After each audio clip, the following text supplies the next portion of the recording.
Hi, I'm Andrea. Thanks so much for joining me for this 30-minute yoga practice.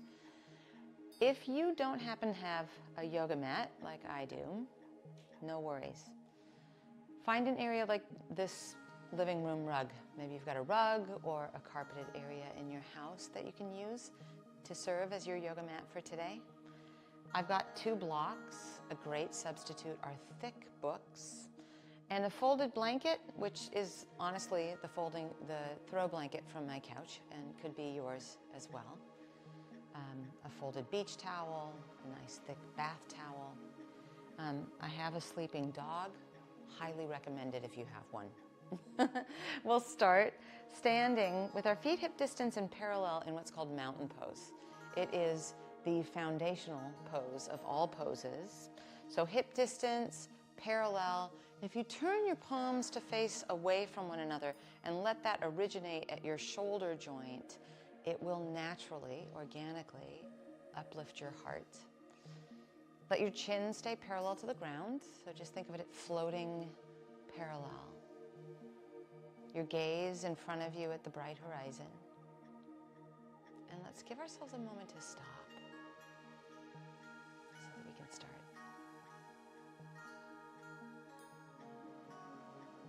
A pause in our day. A pause and a place where we can breathe for real. Fully experience your inhale. Fully experience your exhale. You might even add a pause at the top when you inhale and a pause at the bottom when you exhale. And if you are able to arrive at breathing both in and out through your nose, that's ideal, but if it's not happening, you're not doing anything wrong. Just breathe with as much awareness as you can. Our breath goes 2 different directions. Our minds are capable of wandering in a million different directions. So if we bring awareness to our breath, it helps to narrow the arrows of attention inward and to where we are, really, right here, right now.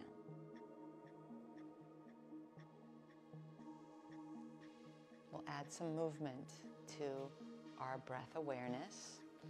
Inhale, arms out and up, thumbs to the sky, a V shape. And then just exhale and float your arms along your side, palms face out. That's simple. Ready? Inhale, arms out and up, thumbs to the sky, V shape. Exhale, float your arms along your sides, palms face out. One more time, just like that. Inhale, V shape. Exhale, arms along your sides. Adding more. Inhale, arms out and up, thumbs to the sky, V. Exhale, hinge at your hips and hands just to your thighs for this first one. Actively press into your thighs, grow your heart up, and feel that correspond to an inhale. And then exhale, hinge at your hips, but try to keep as much length to your spine as you can. Then inhale, rise, reach, thumbs to the sky, V shape. Float your arms along your sides, palms face out. Inhale, V shape, thumbs to the sky. Exhale, hinge at your hips. Hands can come to your thighs or slide to your shins or even down to your ankles, but we want to keep long through our spine. Inhale, slide your hands up and uplift your heart so it feels almost like when we tractioned our hands on our thighs, and you can always do that. Exhale, fold back in, but not round back in. The fold might go deeper and your hands might come to your ankles. Inhale, rise, reach, thumbs to the sky, V shape, then stand in your mountain, palms facing out. Inhale, arms out and up, thumbs to the sky, V. Exhale, hinge at your hips, hands to your thighs, shins or ankles. Inhale, slide your hands up, uplift your heart. Bend your knees deeply enough that your hands can come flat to your mat. Step back to our first down dog together. I like to step my feet as wide as my mat for the first one. Push the ground away so there is no collapse and bent elbow situation happening. You're pushing the ground away. There is an imaginary hook in your tailbone that's pulling your hips up and back and making you feel so long on all 4 sides of your waist Then walk your feet forward, hip distance, glide your hands up to your shins, ankles or thighs, and inhale. Slide your hands back down as we exhale and fold. Then rise, reach. Inhale, arms to the sky, thumbs to the sky. Pause, palms face out. Inhale, V shape. Exhale, hands to thighs, shins or ankles. Inhale, glide your hands up, bend your knees deeply. Palms are flat first. Then we step with the hook in our tailbone, taking our hips to the sky. We will glide shoulders over wrists into a plank and pause. Here as well, we are not collapsed. We're really pushing the ground away, and we can feel our thigh bones press into our hamstrings. Find the hook in your tailbone. Let it take you back to down dog. Feel free to keep bend in your knees and to be quite high up on your toes. Then walk your feet forward, hip distance and parallel, front edge of our mats. Inhale, glide your hands up, lift your heart. Exhale, fold in, slide your hands down. Inhale, rise, reach, thumbs to the sky, a V, and then we pause with our palms facing out. Inhale, arms reach to the sky, V shape, thumbs to the sky. Exhale, hinge at your hips, hands to your thighs, shins or ankles. Inhale, uplift your heart, bend your knees, palms go flat, step to down dog. From down dog, shift to plank, shoulders over wrists, and then knees down as if adding a kickstand to our plank. We'll keep our toes curled under. We're still not collapsed into joints. We're pushing the ground away using muscles. And then shift a little forward, lower as slowly as you can onto your belly. And once you're there, forearms parallel to the side edges of your mat. Uncurl your toes. Traction your elbows towards you. Draw your chest through the gateway of your arms. Let's make sure that we're using our legs, so press into the tops of your feet so your kneecaps lift up off your mat. And let's make certain that we're not struggling through our neck, so chin parallel to the ground. Lower down, bring your hands next to your ribs, and create that same Sphinx quality in a cobra pose. Then lower down, and with your hands next to your ribs, curl your toes under. Use your belly strength to come in one chunk to all fours. And from all fours, lift your hips up and back. Find the hook in your tailbone, downward facing dog.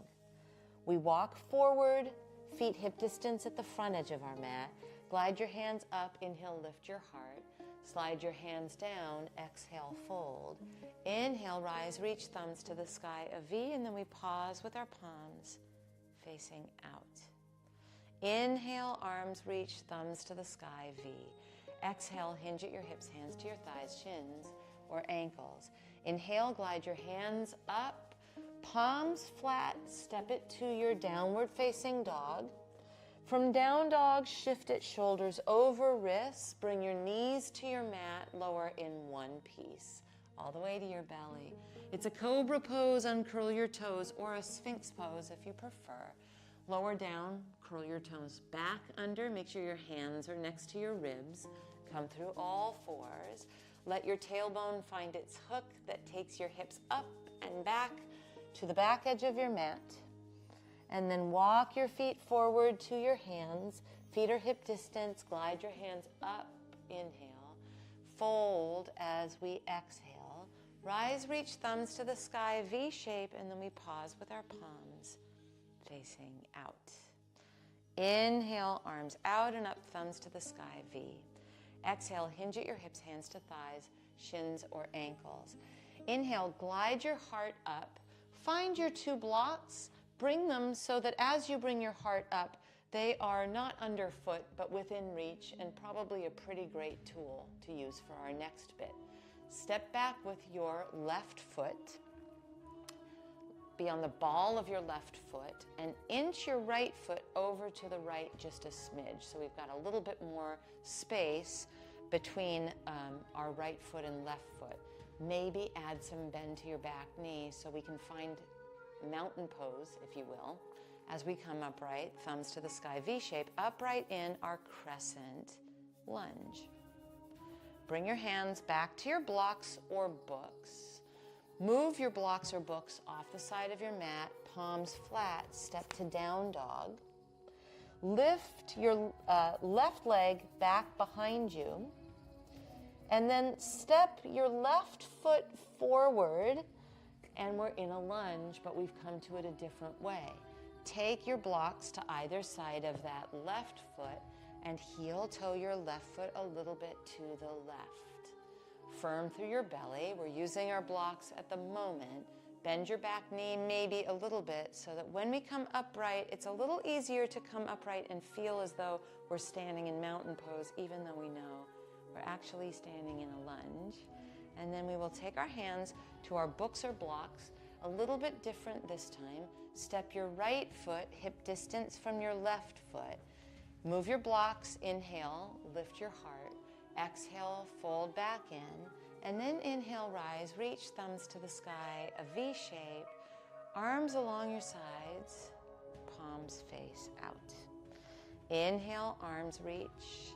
Exhale, fold hands to thighs or shins or ankles. Slide your hands up, take your blocks, step your right foot back. So we're going to be in the same side of our lunge that we just were, but we're getting there a different way. Once you're there, bend your back knee, come upright into your crescent lunge, and then hands to your blocks.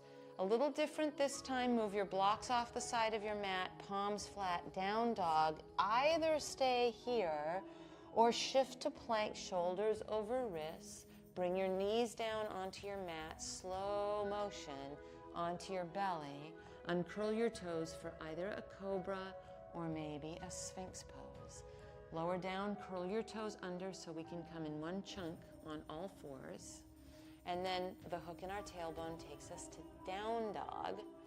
From down dog, we lift our right leg back behind us and step it through. Now you could always help that along if you need or want to. And then we'll get our blocks in the mix so that it helps us on the way up. Bend in the back knee often is helpful too. V shape with our arms overhead in our crescent lunge. And then hands onto our blocks. Let's step forward, left foot hip distance from right. Move your blocks, hands to thighs. Lift your heart, inhale. Just a nice reminder to get some length in our spine. Hinge at your hips, and this time a chair pose. So shift your weight back and down. V-shape your arms overhead with a deep bend in your knees. And now stand up into your mountain pose, palms face out. Our legs are straight. Our gaze is to the bright horizon. Inhale, arms out and up, thumbs to the sky, V. Exhale, hinge at your hips, hands to your thighs, shins, or ankles. Slide your hands up and inhale, bend your knees deeply, palms flat, we come to down dog. From our down dog, we shift to plank and we bring our kickstand knees down, and then we lower all the way down onto our belly. Once again, Sphinx pose, but I've got different ideas for you. Take a second in your Sphinx. Once again, activate, pressing the tops of your feet into your mat and feeling our chin parallel to the ground. Now, when we do that low push-up, when we lower all the way down onto our belly, there's something called a chaturanga in yoga, and we'll work on that a little bit, almost workshop it a little bit right now together. So when you lower down, slide your elbows back just a little bit and come into plank on your forearms, and here's how we'll do it. Curl your toes under, oomph into your arms, lift your chest, your belly, your hips. Let's keep our knees down for now. So what I don't want is a collision into our shoulders. We need to push the ground away. You might even inch your knees back just a little bit. So it feels as though you've got a nice, smooth, flush feeling between your shoulder blades. They're not collapsed in on each other. There's actually a little bit of what's called protraction, them sliding away. Now you can keep your knees down the whole time or bring your knees off your mat, but where we are in space is where we would like our chaturanga one day to be. Now bring your knees down, your thighs down, your hips down, uncurl your toes, allow it to become a Sphinx pose once again. And then let's go back. We're actually going to do this a total of 3 times. Forewarned is forearmed. Curl your toes under. Let's come into plank on our forearms, but do it slowly. So push the ground away actively. Your belly comes off. Maybe your hips come off. Your thighs come off. Your knees can stay down, or press your thigh bones into your hamstrings and try to think shoulders, elbows, hips on the same line. Then return your knees, your thighs, your hips, your belly, your chest into your Sphinx. Ready? Try to love me anyway as we do that one more time. So curl your toes under, oomph into your arms. We round up into that protraction. We take our belly, hips, thighs, maybe even knees off our mat and pause. So this is a great strength builder because a chaturanga on only our hands and not our forearms is actually harder. Knees down, thighs down, hips down, belly down. Interlace your hands behind your back, your poor little wounded wings. Drag those knuckles back behind you. Notice it's tempting to throw your chin forward. Let's not. Press into the tops of your feet. Let your kneecaps lift. Most of us will stay here. A few of us might lengthen through our right leg and lift that one. Lengthen through our left leg and lift that one. If you're getting feedback of anything sharp in your low back, skip this part. Then lower down. Bring your hands next to your ribs. Curl your toes under in one solid piece through all fours. And then our hips lift us up and back into down dog. We walk forward, feet to our hands. Our feet are hip distance, and we slide our hands up as we inhale. Slide our hands down as we exhale. Chair pose, thumbs to the sky. Stand up into mountain pose. We have some housekeeping. Moving our props so that our two blocks are arranged on the two ends of our long way of our mat. That's going to be the back edge, not atop our mat, just off the sides. Face the opposite long edge, arms wide out to the side. Step your feet so that your ankles are underneath your wrists. Remember the interlace we just did on our belly? Re-interlace and then put the other pinky on the bottom. Lift your heart almost like a back bend standing. Hinge at your hips. Take a forward fold here, a wide-legged forward fold, and let your arms just splash up and over, and we pause.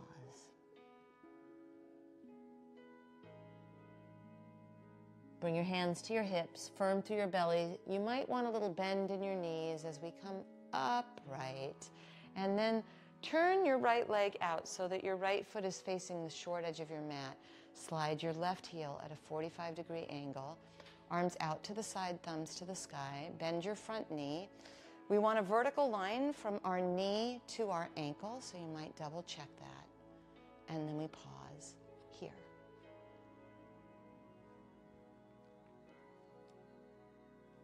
Our right hip is not swinging back behind us. It's hugging underneath us. And from this design, right forearm across right thigh and left arm up to the sky. We want to take note that that vertical line from our right knee to our right ankle is still happening. We might take our block on the outside of our right foot. Right knee or right thigh can press against our right arm a little bit. Sometimes that's nice to feel as a landmark. And if your left arm gets tired, just weave it behind your back anytime. 3 moments together here.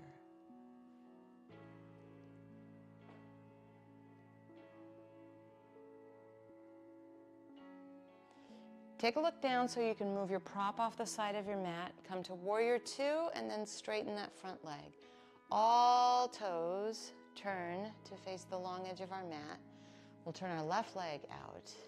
Cheat our right heel at a 45-degree angle, and then bending our left knee. We do want to take a little moment of alignment to make sure left knee, left ankle are lined up vertically.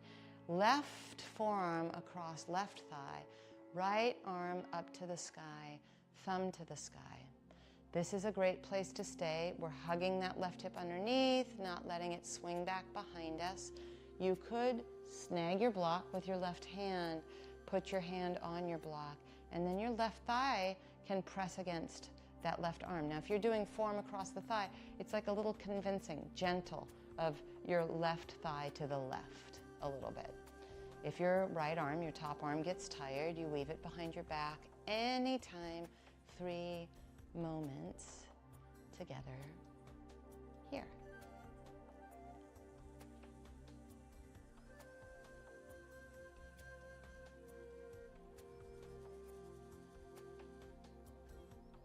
Again, we look down, move our prop, come up through a warrior 2, And then we straighten our front leg and turn all toes to face that long edge. Hands on your hips, lift your heart. Fold once again, but this time make a peace sign out of your middle and index finger and see if you can hook your big toe with them. If that's pretty far away, just grab your ankles or shins and we fold in here.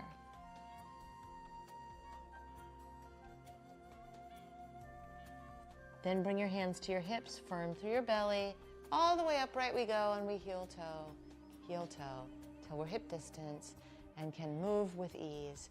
Take your blocks, actually probably just that back one. Make sure that you are now facing the short edge of your mat. Your blocks are on either side of you, just in case. And we will stand in our mountain with our feet hip distance. A chair pose is an inhale. Exhale, fold. Inhale, glide your hands up. Hands to your mat, downward facing dog.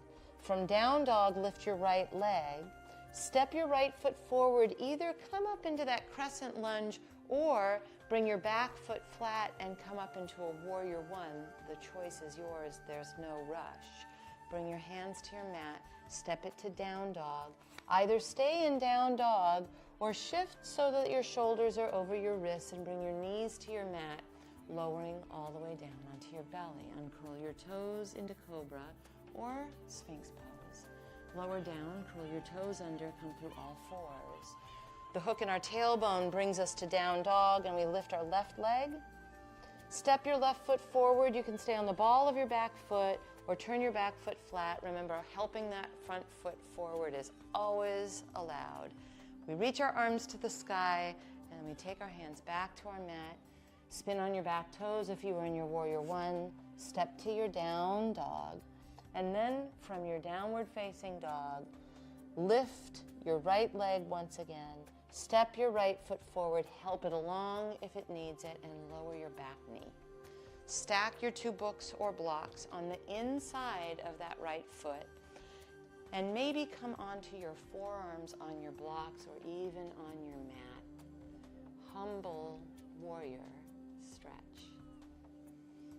Now, there are a couple of ways that you can do this. Your toes can keep facing forward, or you can let your knee fall out to the side. For some of us, that's not going to feel good for our right knee, so design it so that it feels not too humbling as a humble warrior.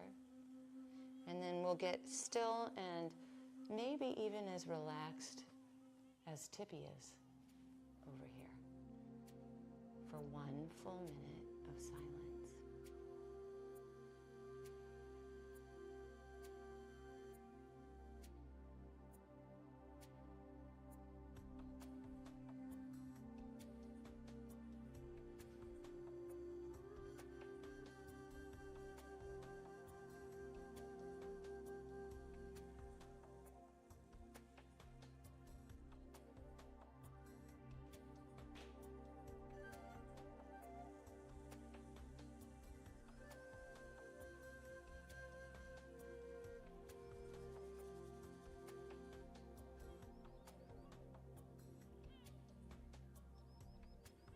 Now, bring yourself upright, straighten your right leg, half split. So we straighten our right leg, and you can scoot that right heel forward and left knee back to any degree. Again, we're not rounding a lot, so I like to take my 2 blocks tall, hinge at my hips, and then I find a place where it's a nice little sweet spot in the back of my right leg. And that changes every day, changes every decade.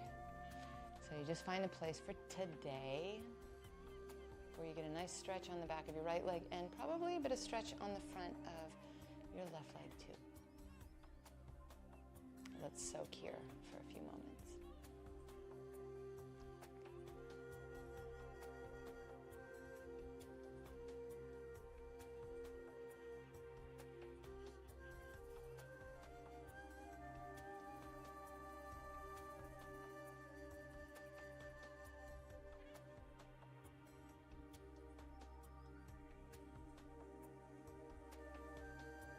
Lastly, bend your right knee. We're designing a single pigeon, and not everybody's body will appreciate this. So if you'd rather lie down and thread the needle for a reclining pigeon, that's fine. I like to use a prop. I sit my right sit bone down on my prop, and I'm a little bit side saddle, and that's not terrible. That's fine. We are thinking of curling our left toes under, and if we had flashlights on our hip bones, that those might be inclined to face forward, but that's not something I want you to force. So find a place where you can feel a bit of stretch in your right hip. I'm feeling quite a bit of stretch on the front of my my left hip, my back hip. So you'll just find a sweet spot for this stretch, and I'll give you some silence to enjoy it.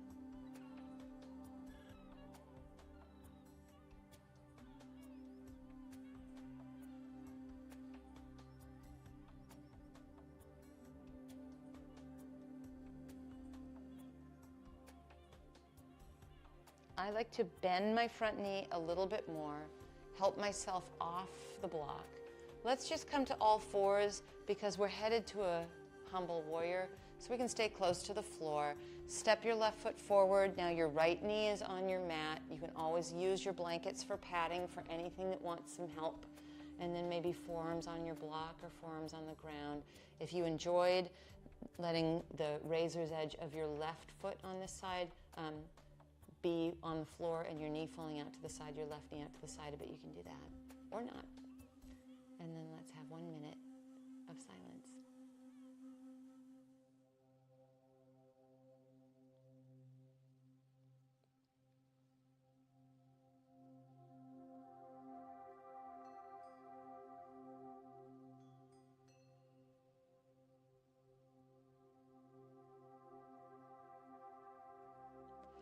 We come up for our hamstring stretch. So straightening our left leg and scooting that left heel out as far as you'd like. A half split is probably plenty for most of us. Now the stretch is on the back of our left hamstring, maybe calf, and the front of our right thigh.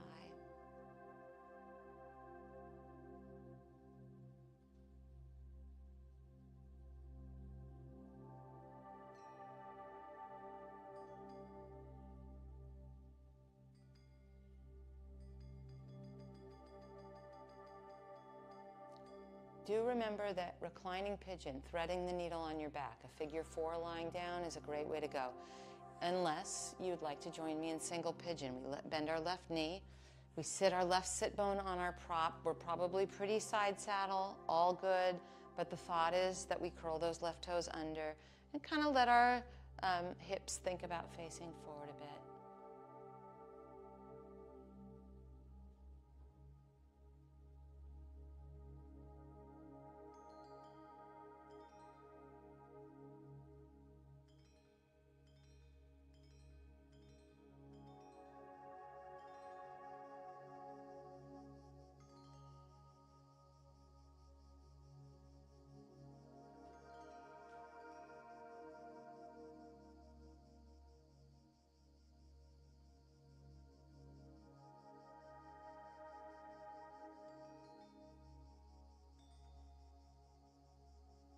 And now let's come off of our block. If you're lying in a reclining pigeon, you might prefer to do Shavasana. I'm going to suggest that those of us who have been doing our seated upright pigeon finish our practice in simply a seated cross-legged meditation. You can sit on any props that make that more comfortable. And let's pause.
exactly as you are, seated, lying down.